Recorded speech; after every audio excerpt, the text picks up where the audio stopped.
جس آدمی کی زبان خراب ہو جاتی ہے اس کا نصیب بھی خراب ہو جاتا ہے۔ کسی کا سکون چھین لینے کا کفارہ عبادت کر کے ادا نہیں کیا جا سکتا۔ اگر آپ حادثاتی طور پر کسی سے 2-4 کتابیں زیادہ پڑھ گئے تو ہضم کرنے کی کوشش کریں، دوسروں کا جینا حرام نہ کریں۔ موبائل اور دل اتنے پاک ہو کہ کوئی کھول کر دیکھ لے تو شرمندگی نہ ہو۔ زندگی بہت تھوڑی سی ہے، کسی سے نفرت یا کسی کا برا سوچ کر شاید ہم اپنی انا کی تسکین تو کر لیں گے، مگر یقین جانیے ہمارا اندر کا انسان کبھی خوش نہیں رہ پائے گا۔ آخری زمانے میں حق اور سچ بات کرنے والوں کو بیوقوف سمجھا جائے گا اور مکار دھوکے بازوں کو ہوشیار عقل مند سمجھا جائے گا۔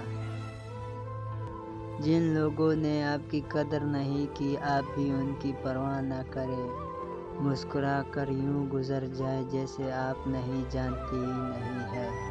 یقین رکھیں نئی منزلیں آپ کی منتظر ہیں۔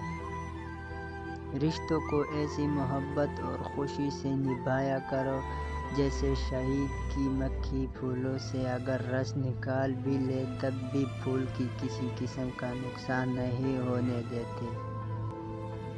خاموشیوں کو سمجھنا سیکھیں جناب، ٹوٹے ہوئے لوگ لفظوں کا استعمال نہیں کرتے۔ بیکار ہے ہر وہ تعلق جس میں احساس نہیں۔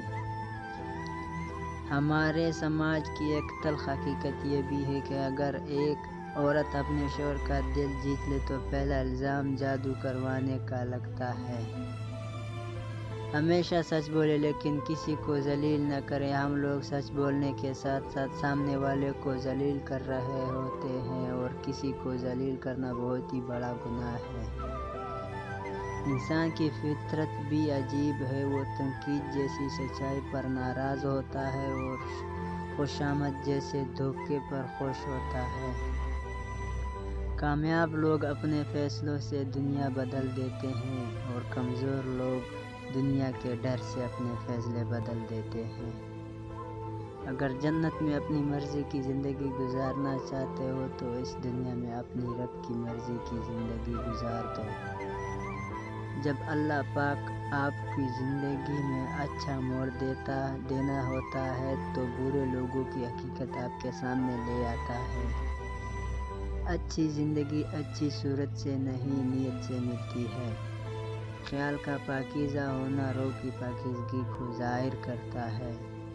اے ایمان والو، اللہ سے ڈرو اور سچے لوگوں کا ساتھ دو۔ اگر خوش رہنا چاہتے ہو تو نہ امید رکھو اور نہ شکوہ کرو۔